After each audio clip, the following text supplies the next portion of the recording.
Planting Gypsophila. Gypsophila, more commonly known as baby's breath, is a family of more than 95 species of flowering annual and perennial shrubs that are native throughout Europe, northern Africa and Asia.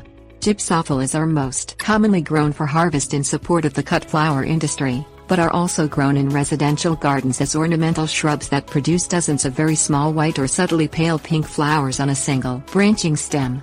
Thriving in full sun and rich, loose, well-drained soil, Gypsophila is low maintenance, slightly drought tolerant and grows easily from seed. Things you'll need: shovel or hand trowel, rake or hoe, water-soluble fertilizer, secateurs or hand shears. Select a planting location with a full sun exposure and a rich, well-drained and loose soil mix for Gypsophila. Till up the soil with a rake or hoe to loosen it and encourage the delicate roots to penetrate readily into the soil. Plant Gypsophila seeds at 8 to 12 seeds per foot into tilled up and pre-moistened soil, covering the seeds with about a 1/4 to 1/2 inch of soil. Water in gently so as not to disturb seeds. They should germinate in approximately 2 weeks. If desired, excess established seedlings can be thinned by pulling or digging up and relocating them.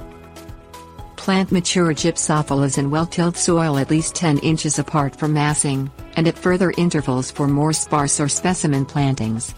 Keep the soil level on the root ball, equal with surrounding soil.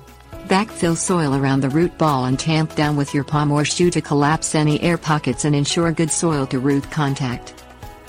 Water in the new plant well and monitor its water uptake carefully for a few weeks to learn the water needs and determine an appropriate watering regimen.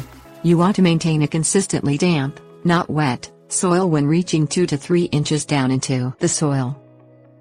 Fertilize several weeks after the original planting and a second time in the summer with a good quality water-soluble, general-purpose fertilizer around the root ball of the plant. Prune or cut back with clean sharp secateurs or hand shears only as needed to control the size or confine the shape of the plant or remove dead material, as pruning is not for bloom propagation.